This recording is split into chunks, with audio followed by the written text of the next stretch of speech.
apply কৰিবৰ কাৰণে এই পেজত আহিব ইয়াৰ ডাইৰেক্ট লিংক মই ডেছক্ৰিপশ্যন দিম ডেছক্ৰিপশ্যন কৰি আপোনালোকে ইয়াত আহি পাৰিব তাৰপিছত ইয়াত আপোনালোকে ৰেজিষ্ট্ৰেশ্যন কৰিব লাগিব ৰেজিষ্ট্ৰেশ্যন কৰিবৰ কাৰণে পেজটো স্ক্ৰল কৰিব আৰু নিউ কেণ্ডিডেট ৰেজিষ্ট্ৰেশ্যন ইয়াত ক্লিক কৰিব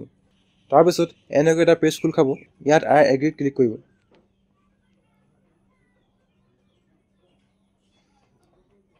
ইয়াত আপোনালোকৰ ৰেজিষ্ট্ৰেশ্যন ফৰ্মখন খোল খাই আহিব পাৰ্চনেল ডিটেইলছত আপোনালোকৰ ইয়াত ফুল নেম এণ্টাৰ কৰিব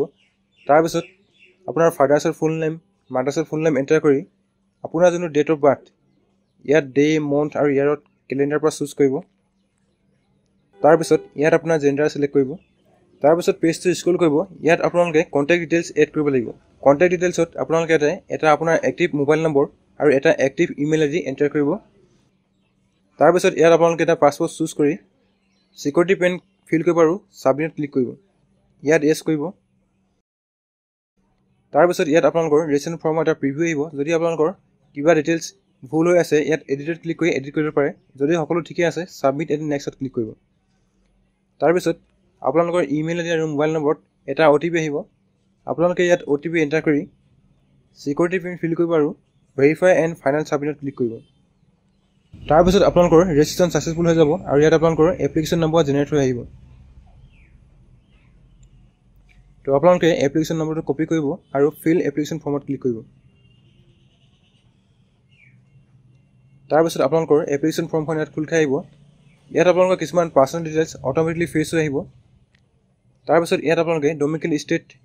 আসাম ইয়াতে সিলেক্ট কৰিব তাৰপিছত আপোনালোকৰ যোনটো ৰিলিজন বা ধৰ্ম ইয়াত আপোনালোকে সিলেক্ট কৰিব লাগিব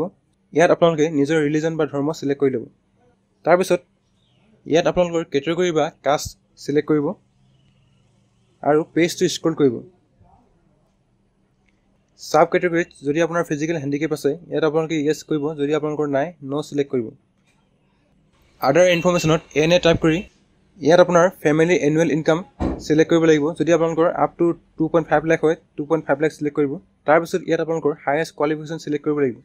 যদি আপোনালোকৰ হাইয়েষ্ট কোৱালিফিকেশ্যন 10th হয় 10 সিলেক্ট কৰিব যদি ডিপ্লোমা গ্ৰেজুৱেট যোনটো হয় আপোনালোকে এটা সিলেক্ট কৰি সেভ এণ্ড নেক্সটত ক্লিক কৰিব তাৰপিছত ইয়াত আপোনালোকে ইয়েছত ক্লিক কৰিব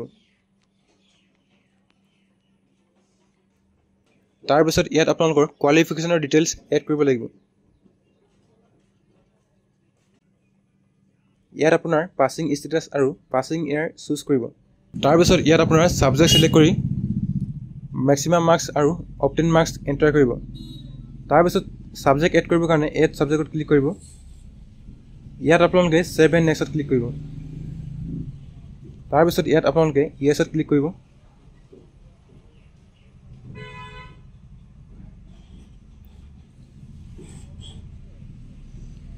নেক্সট আপোনালোকৰ ইয়াত এড্ৰেছ ডিটেইলছ এড কৰিব লাগিব সো আপোনালোকৰ ফুল এড্ৰেছ ইয়াতে এণ্টাৰ কৰিব তাৰপিছত ইয়াত আপোনালোকে কাউণ্ট্ৰি ইণ্ডিয়া সিলেক্ট কৰিব তাৰপিছত ইয়াত আপোনালোকৰ ষ্টেট আসাম সিলেক্ট কৰি আপোনাৰ যোনখন ডিষ্ট্ৰিক্ট ইয়াত আপোনালোকে ডিষ্ট্ৰিক্টখন সিলেক্ট কৰি ল'ব তাৰপিছত আপোনাৰ যোনটো এৰিয়াৰ পিন কোড ইয়াতে এণ্টাৰ কৰিব যদি আপোনালোকৰ অল্টাৰনেটিভ মোবাইল নম্বৰ আৰু অল্টাৰনেটিভ ইমেইল আইডি আছে ইয়াতে এণ্টাৰ কৰিব পাৰে যদি আপোনাৰ পাৰ্মানেণ্ট এড্ৰেছ আৰু কৰেছপণ্ডেণ্ট এড্ৰেছ সেম হয় ইয়াতে ক্লিক কৰিব তাৰপিছত সেভ এণ্ড নেক্সটত ক্লিক কৰিব ইয়াত আপোনালোকে ইয়েছত ক্লিক কৰিব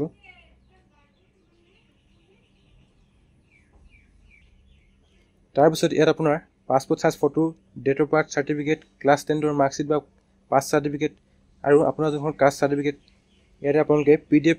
ফাইলত আপলোড কৰিব লাগিব আপলোড কৰিবৰ কাৰণে চুজ ফাইলত ক্লিক কৰিব আৰু ইয়াত আপোনালোকৰ এনেকৈ প্ৰিভিউ আহিব ইয়াত আপোনালোকে প্ৰিভিউ এণ্ড আপলোডত ক্লিক কৰিব তাৰপিছত আপোনালোকৰ ডকুমেণ্টছবোৰ এনেকৈ আপলোড কৰিব তাৰপিছত আপোনালোকৰ ফাইনেল সাবমিটৰ কাৰণে এখন প্ৰিভিউ আহিব আপোনালোকে প্ৰিভিউটো ভালকৈ চাই ল'ব যদি আপোনালোকৰ কিবা ভুল হৈ আছে ইয়াত আপোনালোকে শুধৰাই ল'ব আৰু তাৰপিছত ইয়াত ডিক্লেৰেশ্যন দি সেভ এণ্ড ফাইনেল সাবমিটত ক্লিক কৰিব ইয়াত আপোনালোকে ইয়েছত ক্লিক কৰিব